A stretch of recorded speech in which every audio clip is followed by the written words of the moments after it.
నమస్తే, this is మోషా. Welcome to వాకే టీవీ. మనం నెల్లూరు జిల్లా రాపూలు మండలం బొజ్జనపల్లి పంచాయతీ పరిధిలోని రావిగుంటపల్లి గ్రామం కాలుష్య సమస్యతో అల్లాడిపోతుంది. కోస్టల్ వేస్ట్ మేనేజ్మెంట్ పేరుతో ఏర్పాటు చేసిన పరిశ్రమ నుంచి వస్తున్న దుర్వాసన, పారిశ్రామిక వ్యర్థాల ప్రభావంతో ప్రజలు అనారోగ్య సమస్యలు ఎదుర్కొంటున్నారు. నిజానికి రావిగుంటపల్లి సమీపంలో సుమారు 10 ఏళ్ల క్రితం ఈ వేస్ట్ మేనేజ్మెంట్ పరిశ్రమ ఏర్పాటైంది. ప్రారంభంలో ఇది చిన్న పరిశ్రమ మాత్రమేనని భావించిన స్థానికులు ఉపాధి అవకాశాలు వస్తాయని ఆశించారు. కానీ కాలక్రమేణా ఈ పరిశ్రమ కార్యకలాపాలు విస్తరించడంతో పరిస్థితి మారిపోయింది. పారిశ్రామిక వ్యర్థాలు, బయో వ్యర్థాలను సేకరించి శుద్ధి చేసి భద్రపరచాల్సిన ఈ పరిశ్రమ ప్రస్తుతం భారీ స్థాయిలో వ్యర్థాలను నిల్వ చేస్తోందని ఆరోపణలు వినిపిస్తున్నాయి. ఉదయం సాయంత్రం గాలి వీచినప్పుడల్లా భరించలేని దుర్వాసన వస్తోంది. పిల్లలు, వృద్ధులు శ్వాస తీసుకోవటానికే ఇబ్బంది పడుతున్నారు. వేస్ట్ మేనేజ్మెంట్ పరిశ్రమ నుంచి వెలువడుతున్న దుర్వాసన వల్ల శ్వాసకోశ సమస్యలు, దీర్ఘకాలిక వ్యాధులు పెరుగుతున్నాయని గ్రామస్తులు ఆందోళన చెందుతున్నారు. అలాగే చెరువులు, భూగర్భ జలాలు కలుషితమవుతున్నాయని వాపోతున్నారు.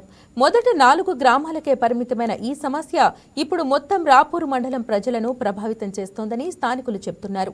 తాజాగా గ్రామానికి చెందిన ఓ వ్యక్తి జిల్లా పర్యావరణ శాఖకు ఫిర్యాదు చేయడంతో అధికారులు గ్రామంలో విచారణ చేపట్టారు. చెరువు నీటి నమూనాలను సేకరించి పరీక్షల కోసం పంపించారు. వేస్ట్ మేనేజ్మెంట్ పరిశ్రమ వల్ల ప్రజల ప్రాణాలకు ముప్పు ఏర్పడుతోందని, దీనిని ఇతర ప్రాంతానికి తరలించాలని గుంటపల్లి గ్రామస్తులు డిమాండ్ చేశారు. ఈ అంశానికి సంబంధించి మరింత సమాచారం నెల్లూరు జిల్లా నుండి మా స్పెషల్ కరెస్పాండెంట్ నాగతేజ్ అందిస్తారు.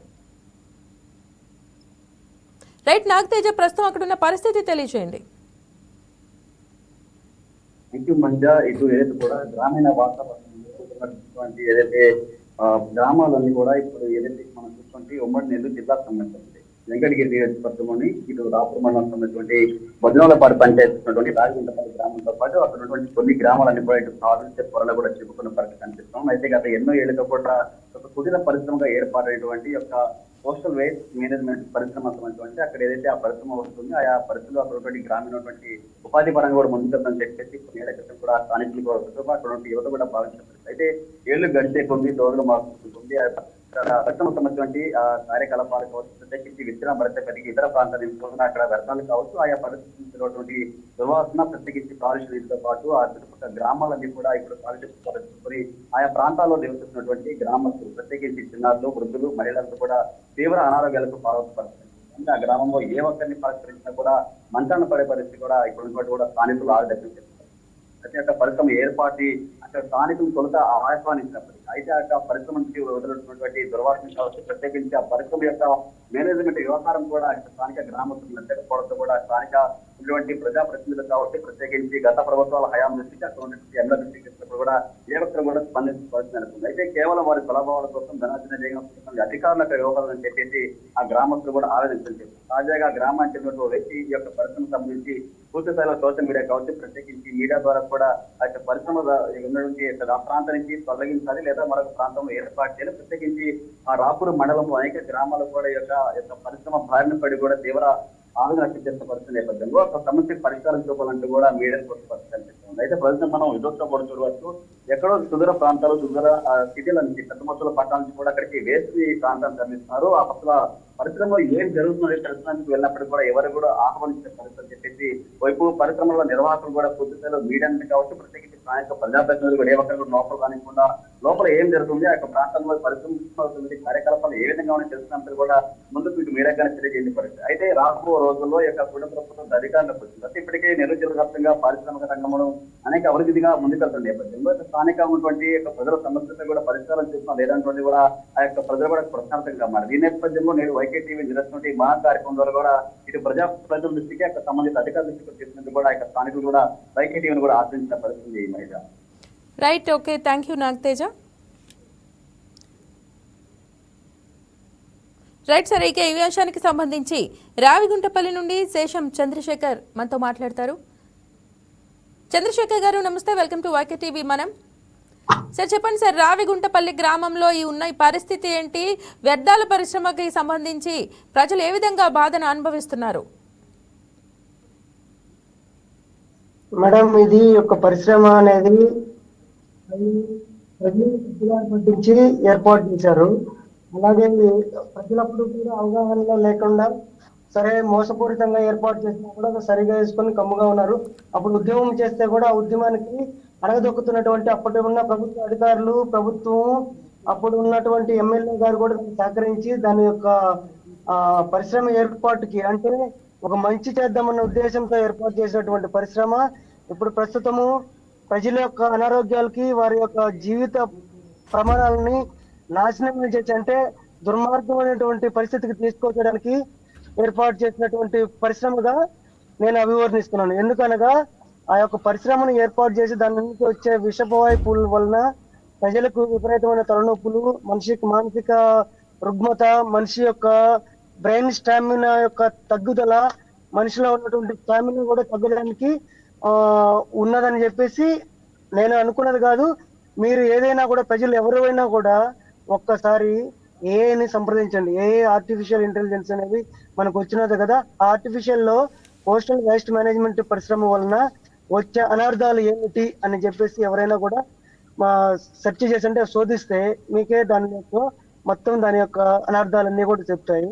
కానీ ఈ యొక్క పరిశ్రమ ఏర్పాటుకి సహకరించినటువంటి ఎమ్మెల్యే, ఇప్పుడు దాని నిర్మూలనకి సహకరించి ప్రస్తుతం ఉన్న ఎమ్మెల్యే కురుగుండ్ల రామకృష్ణ కూడా, మన ప్రభుత్వం, మన తెలుగుదేశం ప్రభుత్వం కూడా దాని యొక్క నిర్మూలనకు సహకరించి దాన్ని అక్కడి నుంచి ముగిపించి ఏర్పాటు చేయవలసిందిగా నా యొక్క మనవి. ఎందుకనగా దానిలో నుంచి వచ్చే అనర్థాలు, దాని నుంచి వచ్చే దుర్వాసన వలన మనుషుల యొక్క తల నర్వస్ సిస్టమ్ మీద పడుతుంది.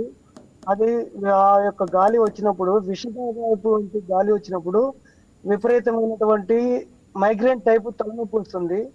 మనిషికి ఆరోగ్యానికి హాని చేసే విధంగా అప్పటికప్పటికి మనిషి యొక్క నర్వస్ సిస్టమ్ డౌన్ అయ్యే విధంగా ఉంది.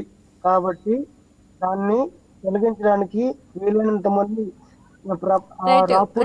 ఈ సమస్య ఎస్ చంద్రశేఖర్ అని కాదు. ఎస్ చంద్రశేఖర్, ఈ సమస్య తీవ్రత సమస్య ఎప్పటి నుంచి ఈ సమస్య తీవ్రత 4 ఊర్లకి, ఈ సమస్య తీవ్రత మన ఎప్పుడు నేను ఇంచుమించు నేను ప్రస్తుతం వేరే దగ్గర పని చేసుకుంటున్నా, హైదరాబాద్. నేను ఇంటికి వచ్చినప్పుడు కూడా గమనిస్తూనే ఉన్నా. ఎట్లాగే వస్తుందా అంటే ఇది కంటిన్యూషన్ ఎట్లాగే వస్తుందని చెప్పి కూడా ఇస్తున్నారు ప్రజలు. అలాగే దాని యొక్క గాలి తాకినప్పుడు మనిషి ఎట్లా అంటుందంటే, అది ఒక తలనొప్పి లేదా ఏమి చెప్పలేని మందు తాగినటువంటి మత్తు మనుషులాగా తయారవుతున్నారు. Yes right. అంటే ఈ పర్టికులర్ గా ఆ గ్రామస్తులు అనుభవిస్తున్న అనారోగ్య సమస్యల గురించి డాక్టర్స్ ఏమన్నారు? డాక్టర్స్ ఎవరైనా సంప్రదించడం జరిగిందా? డాక్టర్స్ ఎవరిని ఏమి సంప్రదించండి, ఎందుకంటే అది ఇన్స్టెంట్ గా ఉంటుంది, ఇన్స్టెంట్ గా పోతుంది. అది క్యాజువల్ గా తీసుకుంటున్నారు కానీ కంటిన్యూషన్ గా తీసుకోవట్లేదు. మన యొక్క గ్రామం, ఈ పంచాయతీ పరిధిలో ఇప్పటికే 10 మంది కిడ్నీ సంబంధిత వ్యాధులతో ఆల్రెడీ చనిపోయారు. ఆ పరిసర ప్రాంతాల్లో ఆల్రెడీ పొల్యూషన్ కంట్రోల్ బోర్డు వారికి వినిపించినప్పుడు కూడా ఇదే విషయాన్ని చెప్పాను. వాళ్ళు వచ్చినప్పుడు మాత్రము నేనే ఉన్నాను, కంప్లైంట్ ఇచ్చిన కంప్లైంట్ దారులు నేనే.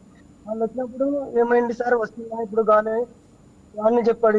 లేదు సార్ ఇప్పుడు రావట్లేదు అంటే అదే విషయాన్ని దానిలో మెన్షన్ చేసి ఇప్పుడు ప్రస్తుతం అయితే రావట్లేదు అని చెప్పేసి ఆ కంప్లైంట్ ని క్లోజ్ చేసి వాళ్ళకి సహకరించే విధంగా అధికారులు చూస్తున్నారు. కానీ ప్రజలకు సహకరించే విధంగా అధికారులు ఎవరు కోఆపరేట్ చేయట్లేదు. ఎందుకనగా అది యొక్క భూస్వాములది, వడాబడ ఆర్థికవేత్తలది కాబట్టి దాన్ని వాళ్ళకి సహకరిస్తారు. కానీ ప్రజలకు సహకరించే విధంగా ప్రభుత్వాలు కానీ ప్రభుత్వ అధికారులు కానీ ఉన్నారని చెప్పి నేను మాత్రం యాక్సెప్ట్ చేయను మేడం. ఎందుకనగా అది ఉద్యమించి దాన్ని నిర్మూలిద్దామని ప్రయత్నించిన ప్రతి ఒక్కరి మీద కూడా కంప్లైంట్లు పెట్టి వాళ్ళని మన పోలీసుల ద్వారా కూడా భయభ్రాంతులు చేస్తారే. కానీ దానికి ఎందుకండి మీరు దీనికి ఏంటి, దీన్ని నిర్మూలించండి, దీని మీద కంప్లైంట్లు వస్తున్నాయి అని చెప్పే ఉద్దేశం అయితే లేదు. 100% ఇది భూస్వాముల యొక్క అడ్మినిస్ట్రేషన్ లాగా ఉంది, కానీ పీపుల్స్ యొక్క అడ్మినిస్ట్రేషన్ ఆఫ్ గవర్నమెంట్ లాగా లేదు. రైట్. అంటే దానికి రెండో పాయింట్ చెప్పండి మేడం.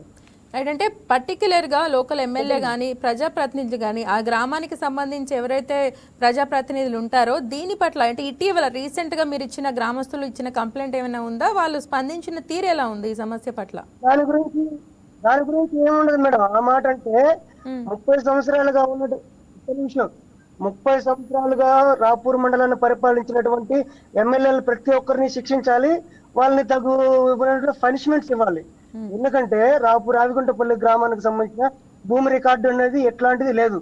ఇతర గ్రామస్తులకు మాత్రం భూ రికార్డులు ఉన్నాయి, కానీ ఇతరస్తులకి ఆ ఊరు పంచాయతీ గ్రామంలో ఉన్నాయి. ఆ కంపెనీ ఏర్పాటు చేసినటువంటి ల్యాండ్ కూడా ఎట్లాంటి రికార్డు లేదని అంటున్నారు, కానీ వాళ్ళకి ఎట్లా రిజిస్ట్రేషన్ చేశారు, ఎట్లా ముటేషన్ జరిగింది, అగ్రికల్చర్ ల్యాండ్ నుంచి నాన్ అగ్రికల్చర్ నుంచి ఎట్లా మారింది, దాని యొక్క రికార్డు ఏ విధంగా పర్మిషన్లు ఇచ్చారు, ఆ పర్మిషన్ ఇవ్వడానికి కూడా తప్పుడు మార్గాలు, అంటే గవర్నమెంట్ కి మినిమం పరిసర ప్రాంతాలకి చెరువులకి 200 మీటర్లు నీడు ఉండాలి. ఒక విలేజెస్ కి వచ్చేసి కనీసం 500 మీటర్లు ఉండాలి. కానీ వీళ్ళు రికార్డులో ఏం చూశారు తెలుసా, అది ఉండేది వచ్చేసి వీరాయపాలెం గ్రామం, అంటే తక్కువ 150 మీటర్ల దూరంలో ఉన్నటువంటి వీరాయపాలెన్ని తప్పించేసి భజనపల్లి 1.5 కిలోమీటర్లలో విలేజ్ ఉంది, నియరెస్ట్ లో ఎలాంటి విలేజెస్ లేవు అని చెప్పేసి తప్పుడు రికార్డుని, అంటే అధికారులను మభ్యపెట్టారా, వీళ్ళు మభ్యపెట్టారా, లేకపోతే వాళ్ళు మభ్యపోయి వీళ్ళకి లైసెన్సులు ఇష్యూ చేశారా తెలియదు. కానీ ఇదైతే మాత్రం ఇల్లీగల్ గా అన్ఆథరైజ్డ్ గా ఆ మేనేజ్మెంట్ అంటే ఏ విధంగా కావాలో ఆ విధంగా డాక్యుమెంట్స్ క్రియేట్ చేసుకుని ఆ యొక్క ఇండస్ట్రీని అక్కడ ఏర్పాటు చేశారని చెప్పేసి పక్కాగా నేను చెప్తున్నా. ఎందుకంటే ఇలాంటి వాటి గురించి నాకు ఒక అవగాహన ఉంది. ఇలాంటి వాళ్ళు ఎలా చేస్తారు, ఏ విధంగా వ్యవహరిస్తారో అంతా కూడా నాకు ఒక నాలెడ్జిబుల్ గా ఉంది. వీళ్ళు ఏదో అనుకుంటున్నారు అని మంచి పద్ధతి అయితే కాదు. ఎందుకంటే రాపూర్ మండలము 30 సంవత్సరాలుగా నేను పుట్టినప్పటి నుంచి నాకు తెలిసినంత ఇప్పుడు ఎట్లా ఉందో అప్పుడు అట్లాగా ఉంది. మార్పు చేర్పు తగిలింది ఏమంటే ఒక బైపాస్ మారింది. ఆ బైపాస్ ఏదో రాపూర్ మండలానికో, రాపూర్ పంచాయతీకో, రాపూర్ యొక్క కాన్స్టిట్యూన్సీకో తీసుకొచ్చిన రోడ్డు కాదు, అది నేషనల్ హైవే తీసుకొచ్చారు కాబట్టి ఆ దారిలో పోతుంది. కాబట్టి ఆ యొక్క రోడ్డు మాత్రమే ఆ రాపూర్ పంచాయతీకి, రాపూర్ మండలానికి కొద్దిగా కళ వచ్చింది. కానీ ఎలాంటి కళ లేదు, ఎలాంటి మార్పు లేదు. రాపూర్ మండలంలో దగ్గరున్నటువంటి కండలేరు డ్యామ్, రాపూర్ మండలం చెరువుకి నీళ్లు రావు, రావిగుంటపల్లి చెరువుకి నీళ్లు రావు. కానీ ఆ నీళ్లు మాత్రం తమిళనాడుకి పోవడానికి మార్గాలు ఉంటాయి. ఎందుకంటే అడిగే వాళ్ళు, దానికి ఆదరించే వాళ్ళు, ఆ రాపూర్ మండలానికి పోరాడే నాయకులు ఉన్నటువంటి ఎవరు లేరు. వెంకటగిరి అయినా ఒక ఆయన మన ఎమ్మెల్యే గారు వెంకటగిరి నుంచి వచ్చి పార్టిసిపేట్ చేసి ఎమ్మెల్యే ఈ కాన్స్టిట్యున్సీలో పోటీ చేసి గెలిచి ఆయన వెంకటగిరికి అభివృద్ధికి ఆయన సహకరిస్తారు. ఆనా రామారెడ్డి గారు మనకు రాపూర్ మండలాన్ని ఒక 15 సంవత్సరాలు పరిపాలించారు. ఆయన అక్కడి నుంచి నెల్లూరు నుంచి వచ్చి ఇక్కడ పోటీ చేసి గెలిచి ఆయన ప్రాంతానికి, ఆయన ఊరుకో, ఆయన ఇంటికో, ఆ ఏరియాకి సహకరించారు. కానీ రాపూర్ అనేది డెవలప్మెంట్ సహకరించిన వాళ్ళు కాదు. ఈ రాపూర్ మండలాన్ని నాశనానికి సహకరిస్తున్నారు, కానీ అభివృద్ధికి అయితే ఎవరు సహకరించలేదని చెప్పేసి నా ఓన్ ఒపీనియన్. వాళ్ళ మీద నాకు ఎలాంటి కక్షపూరితమైనటువంటి ఎమ్మెల్యేల గారి మీద కానీ అధికారుల మీద కానీ ఎలాంటి కక్ష నాకు లేదు. మీ గురించి పర్టికులర్ గా లేదు, మీరు కరెక్ట్ చెప్తున్నారు చంద్రశేఖర్. మీరు పర్టికులర్ గా యాజ్ ఏ రెస్పాన్సిబుల్ సిటిజన్ గా ఖచ్చితంగా ఇది తెలియజేయాల్సిన అవసరం అయితే ఉంది. అండ్ చూస్తుంటే ప్రస్తుతం అక్కడ మంచినీటి వ్యవస్థ ఎలా ఉందంటే, ఈ విషపు గాలి కాలుష్యం ఏదైతే ఉందో ప్రస్తుతం రావిగుంటపల్లిలో ఎలా ఉంది? మంచినీటి తాగునీటి సమస్యకు సంబంధించి ఎటువంటి సమస్యలు ఉన్నాయి? తాగునీటి సమస్య అనేది ఏం లేదు మేడం. ఆల్రెడీ ప్రెసెంట్ బోరు మన కాంగ్రెస్ అంటే నీరు ఏ విధంగా వస్తుంది? తాగునీరు అయితే ఓకే ఉంది, కొద్దిగా పొల్యూట్ అయినట్టు కనిపిస్తుంది. ఎందుకంటే వీరాపాలెం చెరువులోను కనీసం జలచరాలు అయినటువంటి చేపలు కూడా చనిపోయాయి. ఆ పరిసర ప్రాంతం నుంచి వచ్చినటువంటి వర్షపు నీరు పారిన పరిసర ప్రాంతాల్లో ఆ టైంలో చనిపోయాయి. ఆ పరిసర ప్రాంతం నుంచి వచ్చేటటువంటి నీరు మా ఊరు చెరువు కూడా రావడానికి ఉన్నది, మార్గాలు అయితే ఉన్నాయి. రాపూర్ డెవలప్మెంట్ కి సహకరించాలంటే ముందు అది తీసేయాలి. ప్రజలందరూ కూడా చైతన్యవంతమై ఉద్యమించి రాపూర్ మండలానికి కూడా ప్రతి ఒక్కరు సహకరించి మండలాభివృద్ధికి, ప్రాంతాభివృద్ధికి, వాళ్ళ కుటుంబ అభివృద్ధికి ప్రతి ఒక్కరు సహకరించుకోవాలి. మనం అంటే నా ప్రాంతానికి, నా మండలానికి, నా జిల్లానికి, నేను నా కుటుంబానికి నేను డెవలప్మెంట్ కి నేను కృషి చేస్తున్నానంటే అది నా ఒక్క కుటుంబానికి ఒక్కరికే సరిపోదు. నా మండలం, అది నా పంచాయతీకి వర్తిస్తుంది, నా మండలానికి వస్తుంది, నా జిల్లాకి వస్తుంది, నా యొక్క రాష్ట్రానికి కూడా ఆ డెవలప్మెంట్ కృషికి ఉపయోగపడుతుంది. అంటే ప్రస్తుతం రాపూర్ మండలంలో తప్పుని శిక్షించి తప్పుడుని చిక్కించి రాపూర్ మండలానికి అందరూ కూడా ఏకమయ్యి ఆ యొక్క కాలుష్య కోరల నుంచి రాపూర్ మండలాన్ని కాపాడుకోవాల్సింది రాపూర్ మండల ప్రజలు అందరి బాధ్యత. అది రాపూర్ మండలానికి ఒక్కరికే కావట్లేదు, ఇటు దక్షిణ మండలం వరకు వస్తుంది, అటు చూస్తే సైదాపురం మండలం వరకు వస్తుంది, ఇటు చూస్తే పొదలకూరు మండలం వరకు వస్తుంది. నేను ఒక్కడిని ఏదో దాని మీద కక్ష దూరం చెప్పేది కాదు.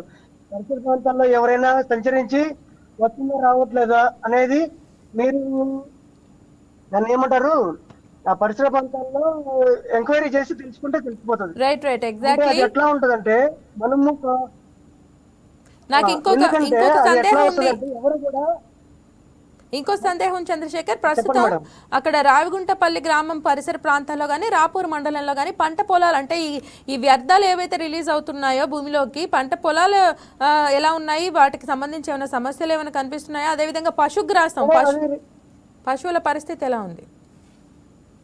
మేడం అది పొల్యూషన్ మేము ఉపయోగిస్తున్నాం, మెయింటైన్ చేస్తున్నాం అని చెప్పంటారు. వాళ్ళు పొల్యూషన్ మెయింటెనెన్స్ ఏమీ చేయట్లేదు. ఇర్రెగ్యులారిటీగా ఓపెన్ చేసి ఎండకి పెట్టేసి ఆ గాలిని విషవాయువుని విపరీతంగా చూడండి, మీకు వీడియోలో కనపడుతుంది చూడండి. దాన్ని కప్పి పెట్టి అని మంచిగా దాన్ని మూసి పెట్టి దాని యొక్క గాలి, దాని యొక్క వ్యర్థాన్ని, దాని యొక్క లీక్ అయినటువంటి వాటర్ కూడా గ్రౌండ్ లో అండర్ గ్రౌండ్ లో వదలాలి.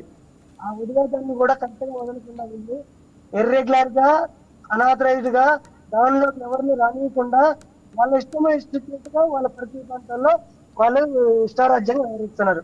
దానికి సహకరిస్తున్నటువంటి అధికారులు ఎవరనేది అధికారులా లేకపోతే మన ప్రభుత్వాలా అనేది మనకు నాకు తెలియదు. Right, okay. ఎట్లా సహకరిస్తున్నారు, ఏ విధంగా మంచి చేస్తున్నారు. రావిగుంటపల్లి గ్రామం సమస్య గురించి ఒకసారి తాటిపోయిన రమేష్ కూడా మనతో జాయిన్ అయ్యారు, వాళ్ళతో మాట్లాడదాం.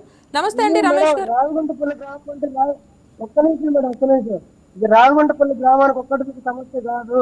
ఎస్ ఎస్, పూర్తి రాపూర్ మండలానికి సంబంధించిన సమస్య, పర్టికులర్ జిల్లాకు కూడా సంబంధించిన సమస్య. తప్పకుండా అండి, ఒకసారి రమేష్ గారు కూడా మాట్లాడతారు.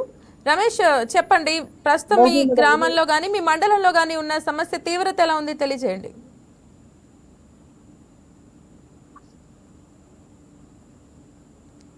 రమేష్ మాట్లాడండి.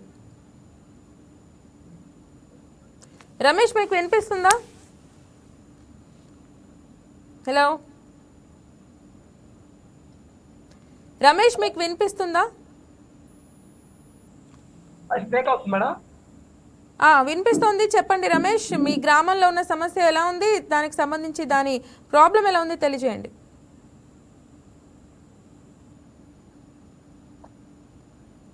రమేష్ మీ మాట వినిపిస్తోంది, మాట్లాడండి.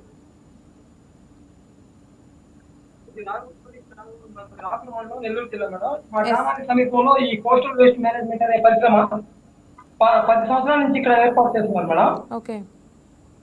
ఈ చుట్టుపక్కల గ్రామాలు మేడం ఇప్పటికే అనేక రోగాల బారిన పడి చాలా ఇబ్బందిగా ఉన్నాం మేడం. అదే విధంగా కిడ్నీస్ ఇప్పటికే ఈ కష్టం వల్ల కానీ ఈ వాటర్ పొల్యూషన్ చాలా ఇబ్బంది పడుతున్నాం మేడం.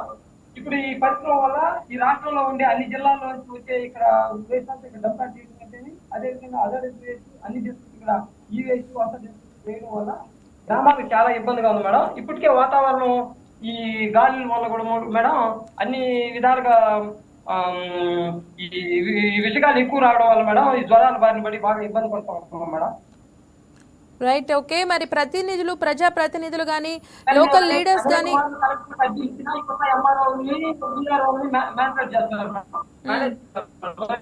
ఇచ్చినా మేడం, రిటర్న్ గా మా కానీ అర్జీ తీసుకున్నప్పుడు అక్కడ సంస్థలు తీసుకున్నప్పుడు మేమే రాసిస్తాం, అది ఇవ్వకుండా వాళ్ళకి నచ్చింది ఏదో కంప్లీట్ గా ఇచ్చుకొని అక్కడ ఎలాంటి ఇబ్బంది లేదు, ప్రాబ్లం లేదు, బాగుందని చెప్పి ఈ విధంగా ఇస్తా ఉన్నారు మేడం. మేము చాలా ఈ పరిశ్రమ వల్ల చాలా సఫలం అవుతుంది మేడం ఈ గ్రామాలు. మరి దీనికి సంబంధించి మీ నియోజకవర్గ ఎమ్మెల్యేకి కానీ లేదా పీజీఆర్ఎస్ లో కానీ దీని ప్రాబ్లం మీరు చెప్పడం జరిగిందా?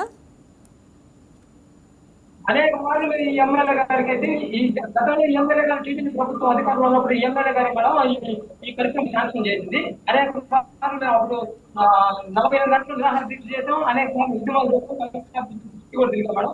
కానీ కలెక్టర్ గారు కూడా దీని మీద 2 చేతులకి దండం పెట్టారు తప్ప మాకు ఎలాంటి న్యాయం చేయలేదు మేడం. రైట్, మరి ఫర్దర్ గా ఎటువంటి చర్యలు తీసుకోబోతున్నారు రమేష్ మీ గ్రామం నుంచి? అంటే అందరూ కూడా కలిసి అనుకుని ఏదైనా పెద్దగా దీన్ని ఏదైనా ఉద్యమ స్థాయికి తీసుకెళ్దామని ఏమైనా అనుకుంటున్నారా? అవును మేడం, అవును మేడం, ఆ విధంగా ముందుకెళ్తున్నాం మేడం. మేము ఎప్పుడైనా ఇల్లీగల్ గా వెళ్ళకుండా లీగల్ గానే మేడం అన్ని విధాలుగా గ్రామాల్లో ప్రజలంతా కలుసుకొని ఇంక తాగడం కన్నా ఇది బెస్ట్ అని అదే మెయిన్ కాబట్టి అందరం కూడా ఉద్యమంగా చేయడానికి మేము సిద్ధంగా ఉన్నాం మేడం. అన్ని రెడీ చేసుకుంటా ఉన్నాం మేడం. రైట్ రమేష్. ముందుకెళ్ళాల్సిందే మేడం, లేకపోతే ఏదో ఒకటి జరగదు పెద్దగా. Yes Ramesh, right. ఫర్దర్ గా దీని మీద పెద్ద ఉద్యమంగా జరగండి, మాకు న్యాయం చేసేది మేడం. ఖచ్చితంగా రమేష్, మీ గ్రామానికి మీ మండలానికి సంబంధించిన సమస్యని తెలియజేసినందుకు ఇద్దరికి కూడా thank you. Chandrashekar and Ramesh. Further గా ప్రజాప్రతినిధులు దీనికి సంబంధించి ఒక సరైన నిర్ణయం తీసుకొని ఫర్దర్ గా రాపూర్ మండలంలో రావిగుంటపల్లి గ్రామానికి చెందిన సమస్య త్వరలోనే పరిష్కారం అవ్వాలని ఆశిద్దాం. ఇది ఇవాళ మనం కార్యక్రమం.